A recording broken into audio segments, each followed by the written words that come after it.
welcome you to this video program. This video program has certain objectives, and these objectives are as follows. In this video program, we are going to discuss briefly about what development is and what are its various dimensions.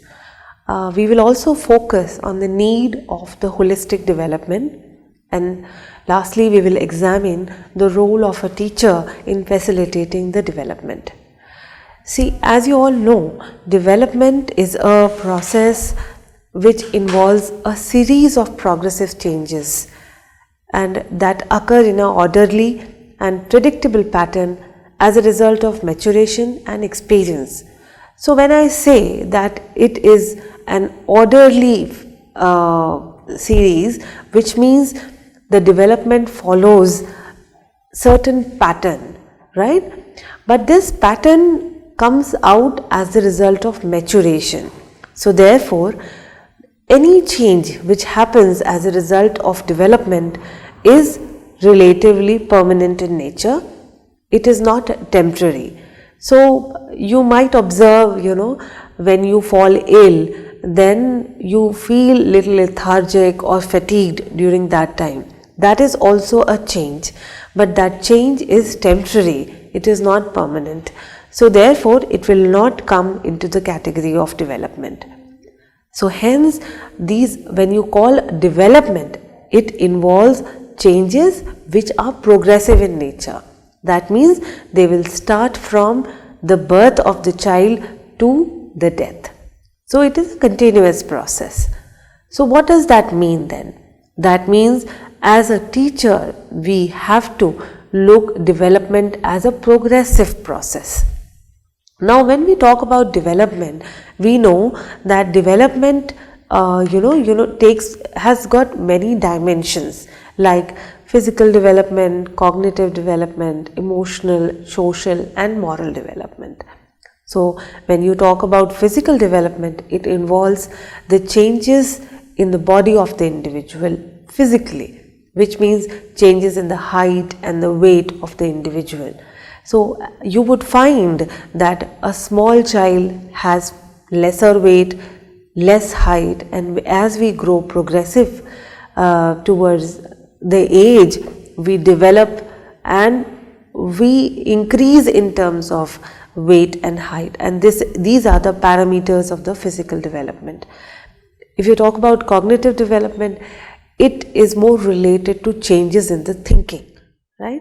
So as a child, the development of a child and the development of an adult, cognitively they will be both different, because as the child develops or progresses in age, there is a certain sense of maturity and experiences which an individual gains, which impacts the cognitive ability of an individual, right? So another thing is the emotional development. Emotional development involves, we all face all kind of emotions in our life, both negative and positive. How well we deal with the negative as well as the positive emotions, how balanced are we emotionally, that indicates our development emotionally. When you talk about social development, we as human beings, we all are social beings, and we all would want to interact with others. So in social development, we see that whether an individual is able to place herself better in the social surrounding, whether she is able to adjust in the social surrounding outside her family, right? So those are the indicators of the social development. So the last dimension is the moral development, again weighing what is correct and what is not correct. But whenever you talk about these dimensions, you cannot say that an individual can grow or can develop well in one dimension and not in other. It cannot happen.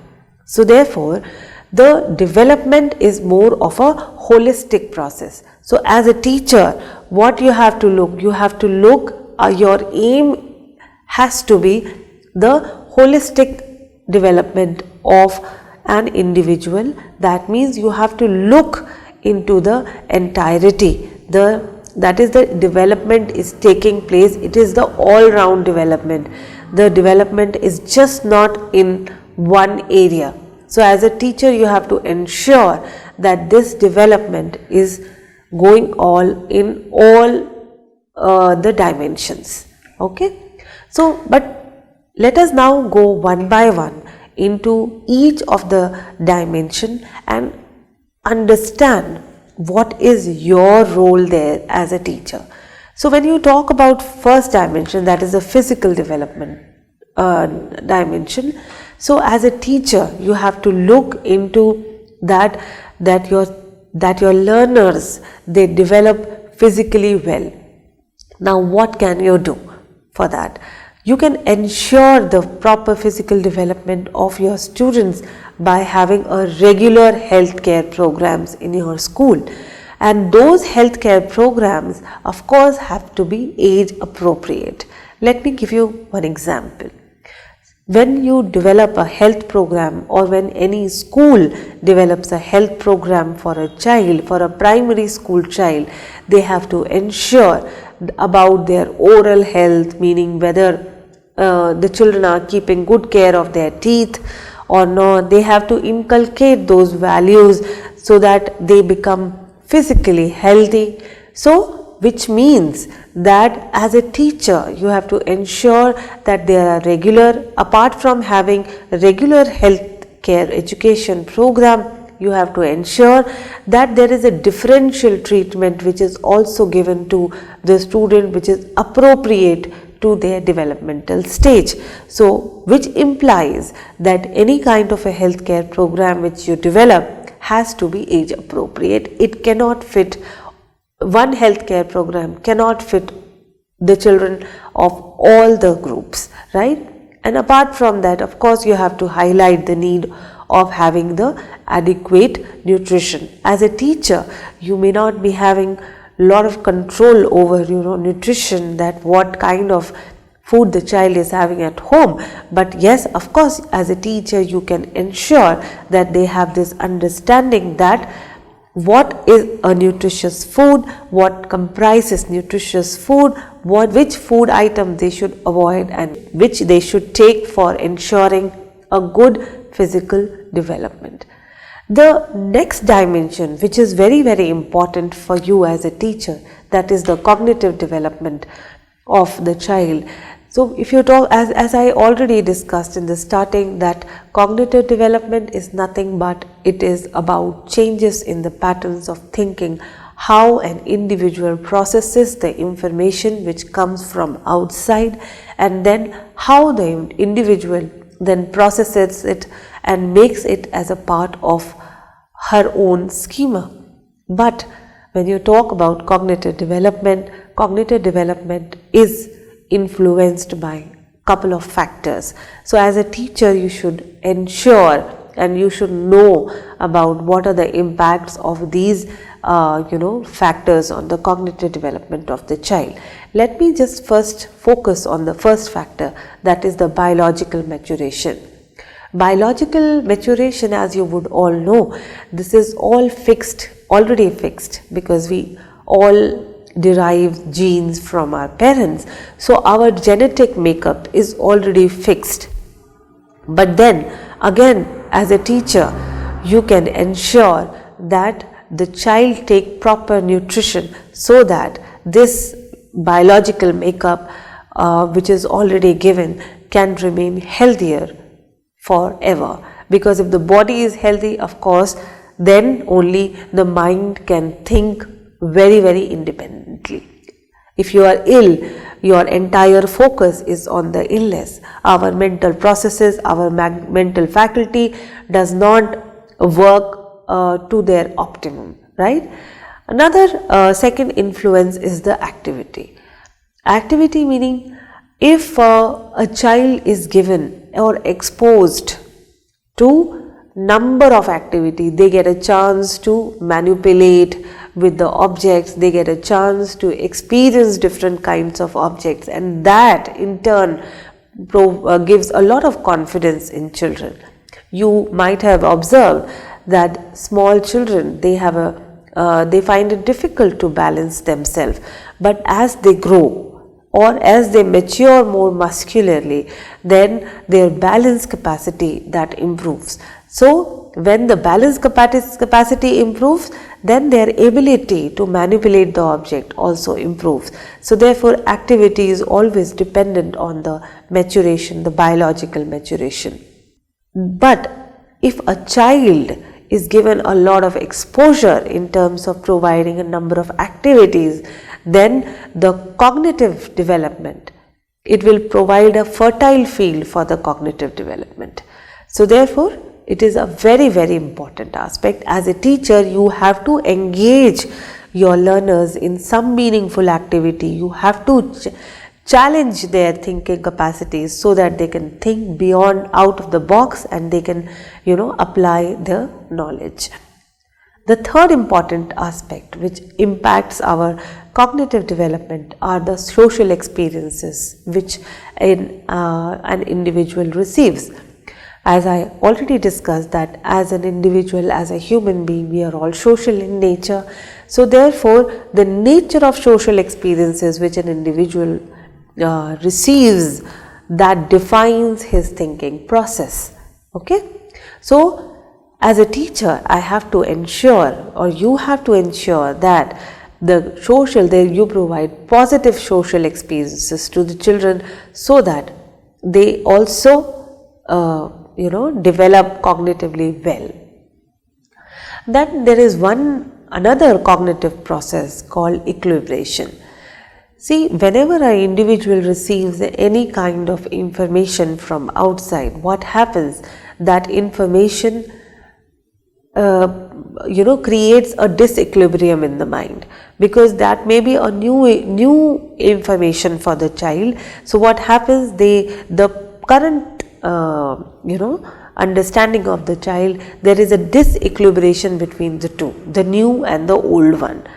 But in order to get an understanding, in order to develop an understanding, equilibration is required. So there is a constant process of equilibration going on, so that the student or the child gets the information and they can process it well according to the experiences which they have had. Now, if you talk about, I've talked about the impacts of, or the influences of the cognitive development. Now, as a teacher, what you can do for improving the cognitive development of the child. First is, you have to provide opportunities to the learners. Opportunities for what? Opportunity to explore many hypotheses for a problem, which implies that as a teacher you have to provide opportunity to the students so that they can manipulate with number of hypotheses to solve a particular problem. Okay. Another thing is that you have to also give them ample of chance to again manipulate with the objects, because if you don't give them any kind of an opportunity, then their thinking will not start. So in order to ignite the thinking of the individuals, you have to provide them a lot of varied experiences. Then you have to teach them broader concepts, just not facts. If you just give them factual information about a certain concept, what will happen? They will only get a factual understanding. But we want our students to mature cognitively. So it is important that we provide them much broader conceptual understandings to our learners. Then the strategies which you should adopt is that there should be a constant dialogue and between you and your learners, and also amongst the peers, and there should be a lot of group learning. So therefore, any kind of a project which you give to your student, give them an opportunity to work together, to work collaboratively, because when they collaboratively work together, then a lot of thinking, a group thinking goes on. There are lot many questions, lot many answers, lot many brainstormings which are happening, and when all this happen, this helps the learners to actually think of understanding, actually think of, even understanding the broader meaning of the concept. And also you have to keep scaffolding their needs. You have to keep supporting them in terms of, whenever they get stuck, you have to provide them more examples. And then don't provide them direct examples. You have to give them cues so that they can independently solve the problem. Next comes the social development. As we all know, that social development would involve, how we approach to others in a group, how we interact with others appropriately, and there is an important value which has to be, learned, that is of sharing and the cooperation. And when you say you want to develop a child socially, then they must also understand the individual differences and also should have an ability to handle the differences. That is very, very important. Any kind of a differences, whether it is negative or positive, they should be able to take those differences, because then only they will be able to expand their horizons. Now, what can a teacher do to develop a positive social development? See, we all know there is always, amongst the adolescents, there is a sense of, there is a quest, there is a continuous sense of in the search for their own identity.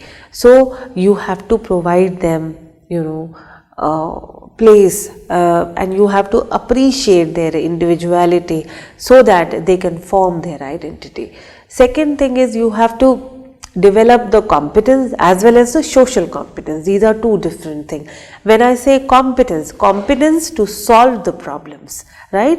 So, and social competence, this dealing with the problems of the social groups. So, unless the student doesn't know how to solve a problem, his own individual problem, then it will be very difficult to understand the problems of others, and they will also not be able to become socially that competent to solve the problem within the group. So, therefore, as a teacher, you must provide the opportunity for applying their social competence. So, there should be a lot of social learning happening in the class. Then there is another important aspect of development, that is the socio-emotional development. You call it as emotional development also. When you say socio-emotional competence, it means that an individual, where a learner is socially competent as well as they are emotionally very strong. When I say emotionally very strong, that means they have positive emotions in them, and they are also able to deal with the negative emotions. They should have an ability to deal with both the highs and the lows. So, which means that we as a teacher, we must ensure towards developing an individual who is emotionally stable. Now, for that, what can you do? The first and the foremost thing is that in a class, you have to develop a climate of trust. When a student enters into a class, the student must feel that in this class I can solve, I can talk about my problems, I can point out to the teacher that, look, I have not understood this point, my teacher is going to listen. So, that trust you have to develop in the class. When that trust develops, what happens? Eventually the student, they come up on their own with their emotions, and simultaneously they also develop the social competence too. Another thing is that again I am stressing more and more on developing an individual socially more, because if they are socially competent, then they will be emotionally strong too. So, for becoming that, it is important that you should help your students to recognize their feelings. Many a times you would find that the student may not be even aware of how are they feeling about a particular thing. They may be angry, but they are not able to show their anger. They may be, frustrated, they may not be able to show their frustration.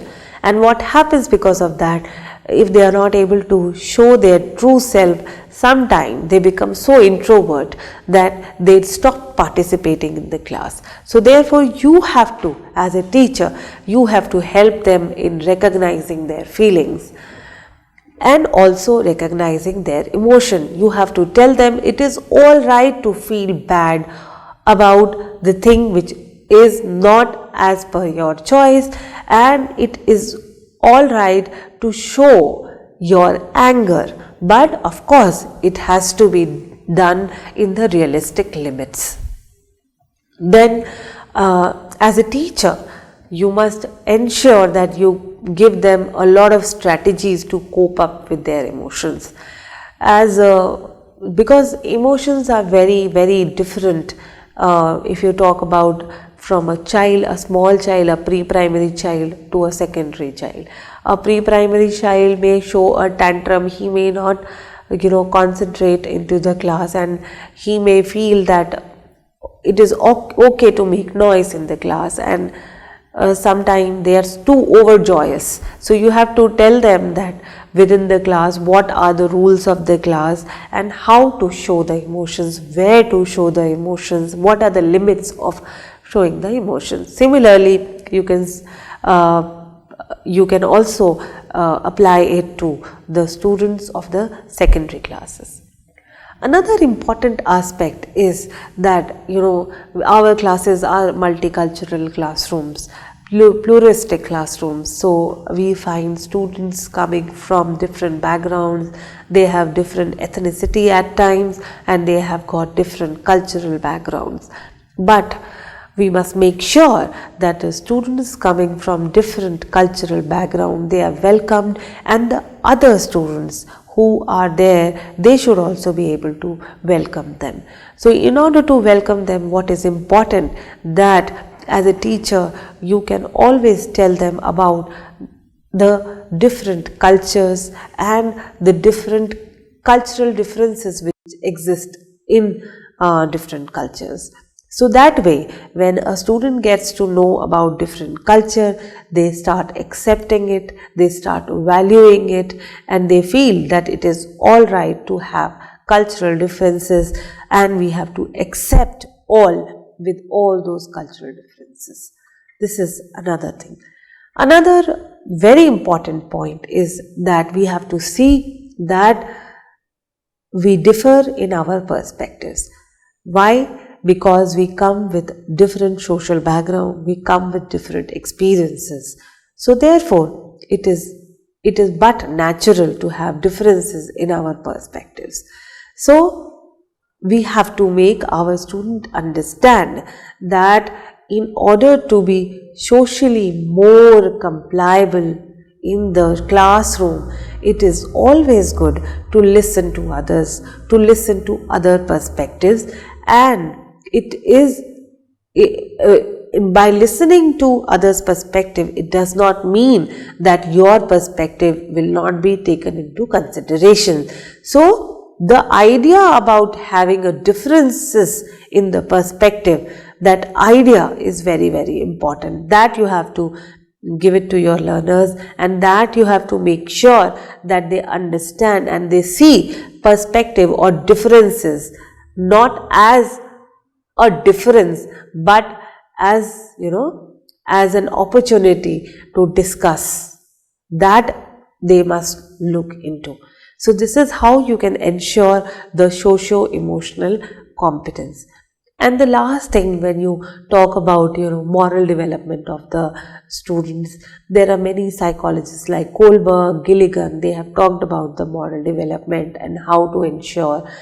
See, moral development is when you see something is right or wrong as per the norms. So we have to say, we have to make our learners understand that there are many a times they may face moral dilemmas about many issues. So you have to help them in navigating through those moral dilemmas. and you have to also make sure, as a teacher, you have to make them understand that these moral dilemmas are all right. We may face it as far as we are able to sail through it. So overall, you can say that as a teacher, you have to ensure that you help the students to develop cognitively, socially, emotionally so very well that they come out as an holistic individual and contribute to the development of the society. Thank you very much.